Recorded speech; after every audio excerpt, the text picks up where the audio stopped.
مجھے کیا فکر ہو اختر، میرے یاور ہے وہ یاور، بلاؤں کو جو میری خود گرفتار بلا کر دے۔ برادران ملت اسلامی، السلام علیکم ورحمۃ اللہ وبرکاتہ۔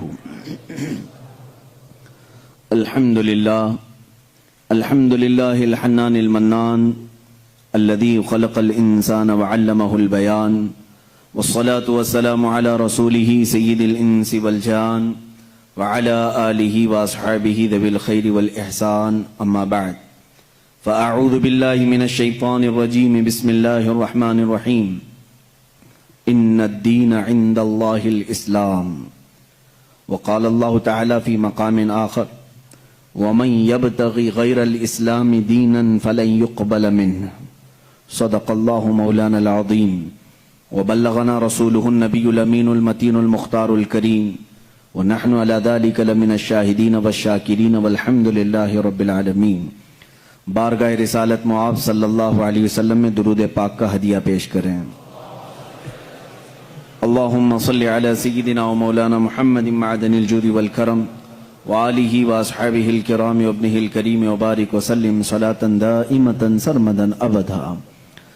اسلام کی فطرت میں قدرت نے وہ لچک دی ہے، اسلام کی فطرت میں قدرت نے وہ لچک دی ہے، جتنا ہی دباؤ گے اتنا ہی وہ ابھرے گا۔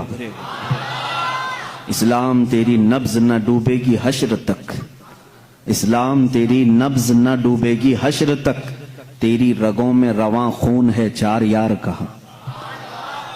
عزیزان گرامی وقار، آج کی اس محفل پاک میں میں یہ چاہتا ہوں کہ جس دین متین کے ساتھ ہم وابستہ ہیں، جس سچے دین پر ہم آج قائم ہیں، اس کی جامعیت، اس کے کمال اور اس کے شمول کو میں آپ کے سامنے رکھوں کہ اسلام ہے کیا آخر، اسلام کسے کہتے ہیں۔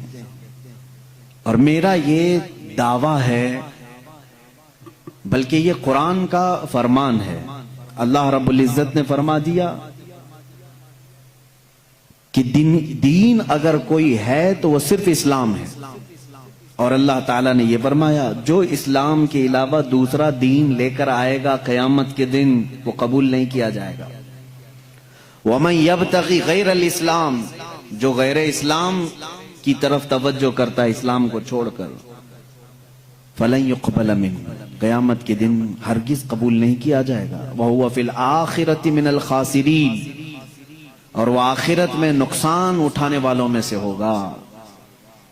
اس کا مطلب یہ ہے کہ پورے نوع انسانی جتنے بھی انسان ہیں، آدم علیہ السلام سے لے کر قیامت تک پیدا ہونے والوں کے لیے اگر انسان کے مزاج اور طبیعت سے ملتا جلتا کوئی دین ہے تو صرف اسلام ہے، وہ اسلام ہے۔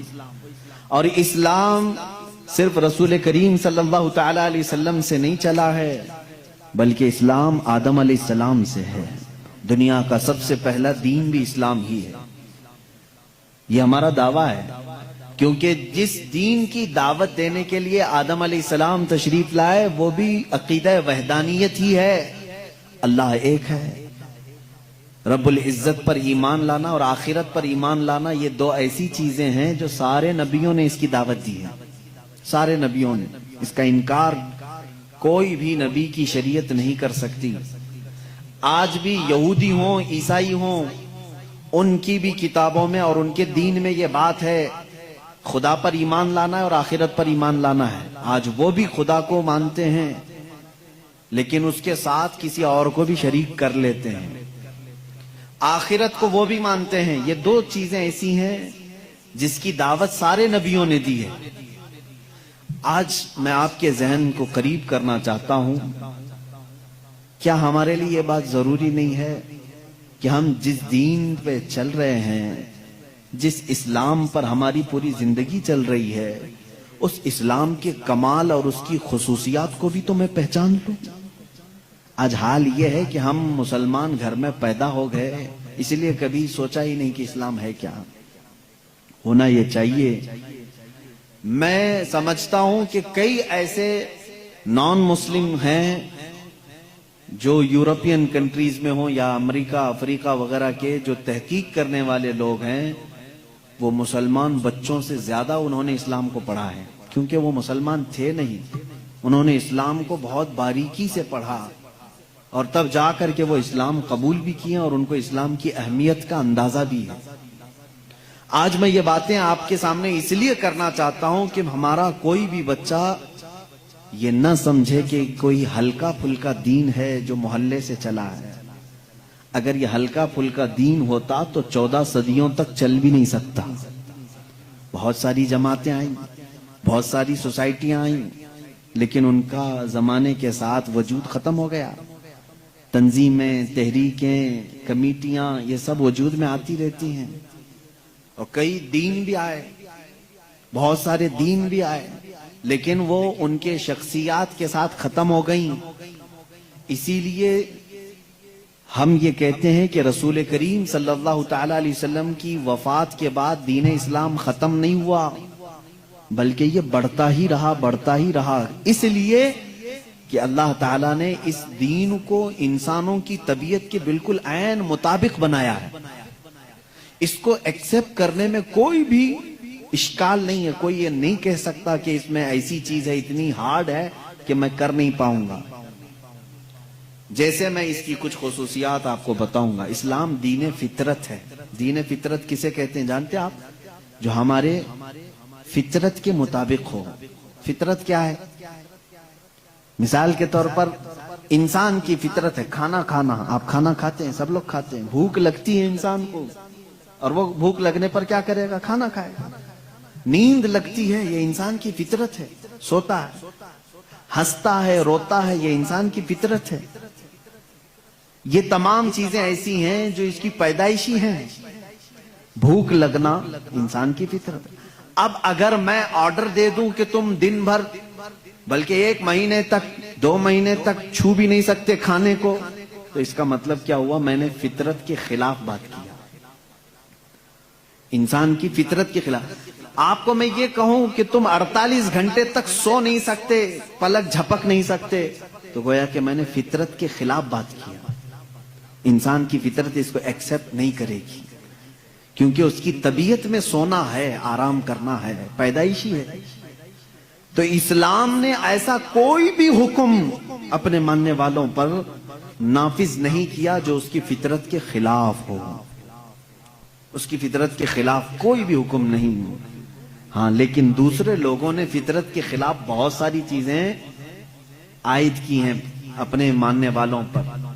اس کی چند مثالیں بتاؤں گا۔ اچھا، ایک بات میں کلیئر کر دوں اپنی تقریر سے پہلے ہی، اسلام کی خاصیت یہ ہے کہ اسلام کبھی بھی دوسرے آئے ہوئے پہلے کے دین جتنے بھی ہیں ان کو جھوٹا نہیں کہتا، چاہے وہ عیسائیت ہو، یہودیت ہو، تورات، انجیل، زبور، ان تمام چیزوں کو اسلام نے جھوٹا نہیں کہا، بلکہ اسلام کا دعویٰ تو اتنا ہی ہے کہ زمانہ بڑھتا گیا، اب کامل دین اسلام ہے۔ اس کا دعویٰ اتنا ہی ہے۔ ہم نے یہ نہیں کہا کہ اس سے پہلے جتنے آئے تھے سب غلط تھے، نہ، کبھی ہم نے نبیوں کا انکار کیا؟ کسی نبی کے خلاف ہم نے بات کی؟ نہ عیسیٰ علیہ السلام کے بارے میں ہم لب کشائی کر سکتے ہیں، نہ موسیٰ علیہ السلام کے خلاف کچھ لب کشائی کر سکتے ہیں۔ یہودی جن نبیوں کو مقدس مانتے ہیں، عیسائی جن نبیوں کو مقدس مانتے ہیں، شریعت اسلامیہ نے اگر ان کے نبی ہونے کی تصریح کر دی تو ہم اپنی جان سے زیادہ ان سے محبت کرتے ہیں، ہم ان کی توہین نہیں کر سکتے۔ ادنا سی بھی توہین کسی نبی کی تو اسلام سے نکل جائے گا، کسی بھی نبی کی۔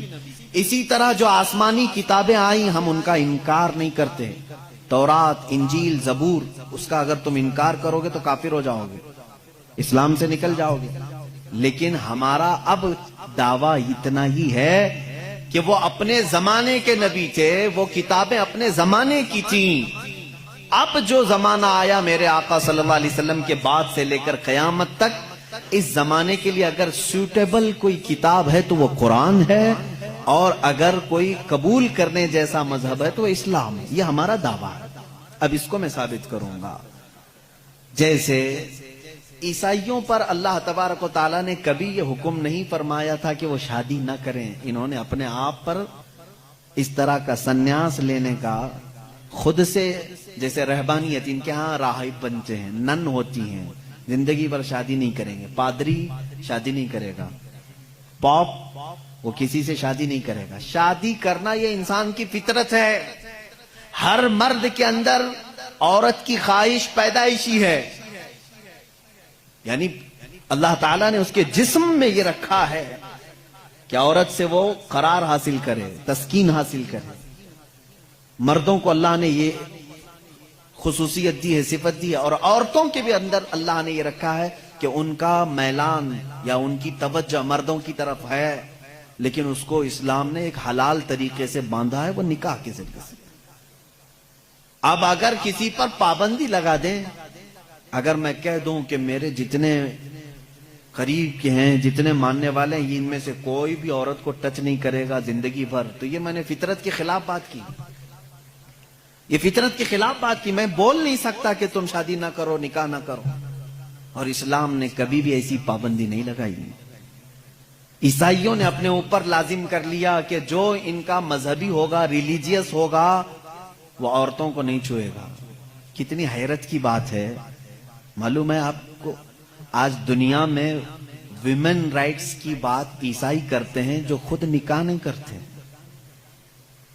جو پادری نکاح نہیں کرتا، کبھی عورت کو اپنے ساتھ نہیں رکھتا، وہ وومن رائٹس کی بات کرتا ہے. حیرت نہیں ہوتی؟ کچھ نن ایسی ہیں جن کو زندگی بھر کے لیے پابندی لگا دی گئی کہ اب تم کسی مرد کی بیوی بن نہیں سکتی. سنیاس لے لیا اس نے، وہ کبھی یہ راستے پر آ نہیں سکتی.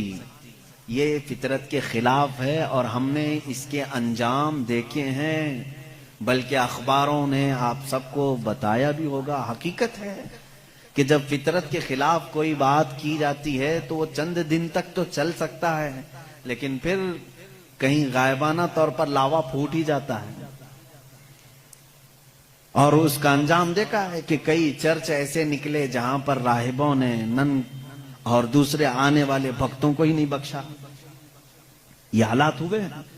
اس کی وجہ یہ ہے کہ فطرت کے خلاف یہاں پر حکم دیا، یا انہوں نے خود اپنے آپ کو اس طرح کا کیا. اسی طرح سے بعض دوسرے مذاہب میں بھی سنیاس لینے کے جو طریقے بتائے گئے ہیں، اسلام اس کا قائل نہیں ہے. اسلام معاشرتی مذہب ہے، سب کے ساتھ رہ کر کے جینے والا مذہب ہے. اگر دنیا کو ترک کرنے کا مطلب یہ ہوتا کہ انسانوں میں نہ رہا جائے تو کبھی رسول کریم صلی اللہ علیہ وسلم مدینے جیسے شہر میں رہتے ہی نہیں، جنگل میں جا کر کے رہتے ہیں، کنارہ کشی اختیار کر لیتے. لیکن اسلام معاشرتی مذہب ہے، یعنی لوگوں کے درمیان رہنے کا مذہب ہے، دین ہے. ہم سنیاس نہیں لیتے. ایک صحابی، 3 صحابہ حضور صلی اللہ تعالی علیہ وسلم کے حجرے کے باہر کھڑے ہو کر کے یہ باتیں کر رہے تھے. حضور صلی اللہ علیہ وسلم رات کو عبادت کے لیے کھڑے ہوتے تو آدھی رات گزر جاتی تھی. تو تینوں نے دیکھ کر کے کہا یہ تو بخشے ہوئے ہیں، یہ معصوم ہیں، ان سے کوئی خطا نہیں ہوئی، اس کے بعد اتنی عبادتیں ہیں ان کی، ہم جیسوں کو تو کیا کرنا چاہیے، بڑی عبادت کرنی چاہیے. جب رسول اتنی عبادت کر رہے ہیں تو ان تینوں صحابہ میں سے تینوں نے کیا کیا جانتے ہیں؟ ایک نے یہ اس دن وعدہ کر لیا، آج کے بعد سے میں کبھی کسی عورت کے پاس جاؤں گا ہی نہیں، زندگی بھر کے لیے عورت کے قریب نہیں جاؤں گا. دوسرے صحابی نے کہا آج کے بعد سے میں کبھی رات کو سوؤں گا ہی نہیں، پوری رات کھڑا رہوں گا. تیسرے صحابی نے کہا آج کے بعد سے میں کبھی کھاؤں گا ہی نہیں، دن میں بھی اور رات میں بھی روزہ رکھوں گا. رسول کریم صلی اللہ تعالی علیہ وسلم اندر سے سن رہے تھے، باہر تشریف لائے اور میرے آقا صلی اللہ تعالی علیہ وسلم نے پوچھا تم میں سے کون کون ہے جو یہ باتیں کر رہا تھا؟ وہ صحابہ نے کہا کہ یا رسول اللہ صلی اللہ علیہ وسلم، ہم نے آپ کی عبادتوں کو دیکھ کر کے یہ کہا، جب آپ سید الانبیاء ہیں، معصوم ہیں، آپ اتنی عبادت کرتے ہیں تو پھر ہماری عبادت کا حال کیا ہونا چاہیے؟ ہمیں بہت زیادہ عبادت کرنے کی ضرورت ہے، اس لیے ہم نے ایسے ایسے عہد کیے۔ میں نے کہا ہے کہ آج سے میں عورتوں کو چھوؤں گا نہیں، کبھی کسی کے قریب نہیں جاؤں گا، نکاح کر کے بھی نہیں جاؤں گا۔ دوسرے نے کہا میں نے یہ کہا ہے کہ رات کو سوؤں گا نہیں۔ تیسرے نے کہا میں نے یہ کہا ہے کہ آج کے بعد سے کبھی کھاؤں گا نہیں۔ اللہ کے نبی صلی اللہ علیہ وسلم نے فرمایا اسلام یہ نہیں ہے، اسلام یہ نہیں ہے۔ میری سنت پر اگر عمل کرنا چاہتے ہو تو میں اللہ کی عبادت کا بھی حق ادا کرتا ہوں اور عورتوں کا بھی حق ادا کرتا ہوں۔ میں نے اپنی رات کو تقسیم کر رکھا ہے، بیویوں کے لیے بھی حق ہے اور اللہ کی عبادت کا بھی حق ہے۔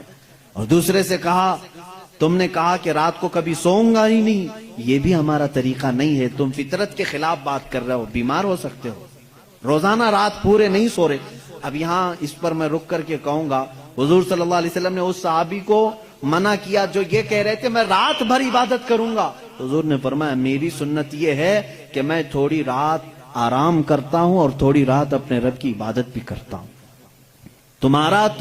تمہارے جسم کا بھی تم پر حق ہے، اس کو بھی آرام دو۔ اور پھر تیسرے صحابی سے کہا میری سنت یہ ہے کہ میں افطاری بھی کرتا ہوں اور سحری بھی کرتا ہوں اور روزہ بھی رکھتا ہوں۔ ایسا نہیں کہ پورا پابندی کر لیا، جبکہ وہ رسول جن کو اللہ تعالیٰ جنت سے کھلاتا پلاتا ہے، اس کے باوجود میرے آقا صلی اللہ علیہ وسلم فرماتے ہیں کہ کنٹینیو روزہ رکھنا نہیں چاہیے، کہ تمہارے جسم کا تم پر حق ہے، کمزوری آ جائے گی۔ حضور نے منع فرمایا میں ایک دن روزہ رکھتا ہوں ایک دن نہیں رکھتا، یا میں افطار کرتا ہوں شام کے وقت اور دن میں روزہ رکھتا ہوں۔ اس کا مطلب یہ ہے میرے عزیزو، اس پوری حدیث کا خلاصہ یہ ہے، اللہ کے نبی صلی اللہ تعالی علیہ وسلم نے جو حکم دیے، اسلام کا خلاصہ یہ ہے کہ اس میں کہیں پر بھی افراط و تفریط نہیں، یعنی بہت تنگی والے حکم بھی نہیں اور بہت ڈھیل بھی نہیں۔ اسلام درمیانی راستہ ہے، درمیانی راستہ ہے۔ اب یہاں ان لوگوں کو سوچنا چاہیے، حضور نے جس صحابی کو رات بھر عبادت کرنے کے لیے منع کیا، یہاں رات بھر گیم کھیلنے والے لوگ موجود ہیں، پوری رات بھر عیاشی کرنے والے موجود ہیں، ان کو تو رات بھر کھڑے ہو کر کے عبادت کرنے کو میرے آقا نے منع کیا تھا۔ آرام کرو تھوڑی دیر، اپنے جسم کو راحت پہنچاؤ۔ اس طرح سے اسلام کی یہ خصوصیات ہے کہ اسلام انسان کی فطرت کے عین مطابق ہے، اسلام کی فطرت کے مطابق ہے۔ اسی لیے قرآن کہتا ہے لا یکلف اللہ نفسا الا وسعها۔ میں آج چیلنج کرتا ہوں، ایک ایسا حکم لا کر کے دکھا دو، ایک ایسا حکم اسلام میں کہ جس میں ایسا لگتا ہو کہ یہ انسان کے لیے بھاری ہے۔ ایسا نہیں ہونا چاہیے، ایسا نہیں ہونا چاہیے تھا۔ اسلام نے اپنے ماننے والوں پر یہ پابندی کیوں لگائی؟ ان کے پاس کیا ہے معلوم ہے؟ مخالفین اسلام کے پاس اگر وہ لائیں گے کوئی چیز تو یہ کہیں گے کہ اسلام سال میں ایک مرتبہ پورے مہینے بھر لوگوں کو بھوکا کیوں رکھتا ہے، بھوکا کیوں رکھتا ہے، جبکہ یہ انسان کی فطرت کے خلاف ہے۔ انسان کھانا پانی پسند کرتا ہے اور آپ اس کے کھانے پانی کو روک رہے ہیں۔ تو میں پہلا جواب تو یہ دوں گا کہ روزے رکھنے سے کتنے مسلمان مر گئے؟ پہلی بات یہ ہے، اگر ہر سال ایک مہینہ رمضان میں اسلام اپنے ماننے والوں کو روزے رکھواتا ہے تو پھر یہ مسلمانوں کا صفایا ہوتے رہنا چاہیے۔ اگر یہ صحت کے خلاف ہوتا تو، اگر یہ ہمارے جسم کے خلاف ہوتا روزہ رکھنا، تو اسلام میں ہر سال رمضان کے ٹائم پہ لاکھوں کی موت ہو جانا چاہیے، بھوک سے مر گئے، بھوک سے مر گئے۔ اب تک تو اسلام ہی نہیں ہوتا 1400 سال سے۔ میرے عزیزو، اب میں آؤ ان کی نقلی دلیل بھی اگر بتا دوں، نقلی کا مطلب نقل کی ہوئی، ان کے جو ریسرچ اسکالر ہیں انہوں نے خود کہا ہے۔ آج میں 2-4 روز سے ڈائٹنگ پلان دیکھ رہا تھا کہ ڈائٹنگ پلان میں کیا ہوتا ہے جسم کو صحیح رکھنے کے لیے، فاسد مادات کو دور کرنے کے لیے۔ تو ایک بڑے ڈاکٹر کی ویب سائٹ میں پڑھ رہا تھا، اس ڈاکٹر نے 2 چیزیں کی ہیں، 2 چیزیں اس نے رکھی ہیں کہ اگر اپنے جسم کو 80 سال تک زندہ رکھنا اور صحت مند رکھنا چاہتے ہو تو 2 چیزوں کو اپنا لو کہ ہفتے میں 1 دن صبح سے لے کر شام تک اپنے جسم میں کچھ بھی نہ ڈالو۔ یہ ڈائٹنگ پلان میں ہے، موجود ہے۔ کچھ نہ ڈالو، صرف پانی پر رہو، اور ایک ڈاکٹر نے یہ لکھا ہے کہ گرینری جتنی بھی گرین چیزیں ہیں، سبزیاں ہیں یا پھل ہیں، صرف صبح اور شام میں ہفتے میں ایک مرتبہ ایسا استعمال کرو، تمہاری صحت برقرار رہے گی۔ ٹائمز آف انڈیا ہندوستان کا بڑا چلنے والا اخبار ہے، اس کے پیج میں بھی موجود ایک ریسرچ شائع کی گئی تھی جس میں ایک ڈاکٹر کا یہ دعویٰ تھا، ہمارا ڈاکٹر نہیں، پھر اگر کوئی مسلمان ڈاکٹر اعلان کرتا تو پھر ایک طرفہ والی بات ہوتی، نان مسلم ڈاکٹر نے اپنے ریسرچ میں یہ کہا ہے کہ ہم نے بہت غور سے دیکھا کہ صبح سورج نکلنے سے پہلے سے لے کر شام سورج ڈوبنے تک اگر کوئی ایک مہینے تک اس طرح بھوک برداشت کر سکتا ہے تو اسے کینسر نہیں آئے گا۔ اس نے کہا ہے کہ کینسر کا اس چیز میں علاج دیکھا گیا ہے کہ جسم کے اندر کے فاسد مادے نکل جائیں گے۔ میں پھر چیلنج کرتا ہوں، اور لاؤ کوئی دوسری بات جس میں ایسا کوئی حکم ہو اسلام کا جو انسانوں کے لیے بھاری ہے۔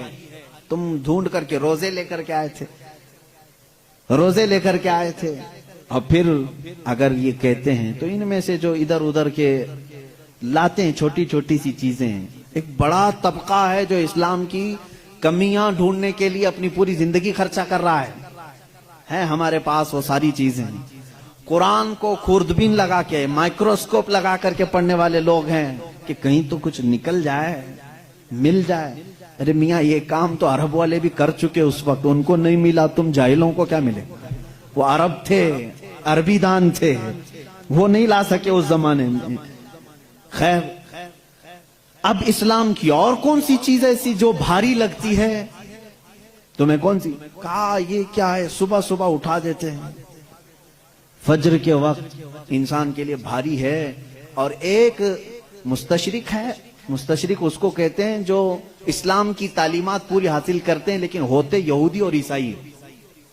اس میں سے ایک نے کہا، اعلان کیا کہ اسلام میں یہ زیادتی لگتی ہے مجھ کو کہ صبح کی نیند بہت اچھی ہوتی ہے اور اس وقت یہ اٹھا دیتا ہے، اور ان کے اوپر پابندی فرض ہے، وہ بھی ایسا نہیں کہ مستحب ہے، کرو تو چلے، نہیں کرے تو چلے۔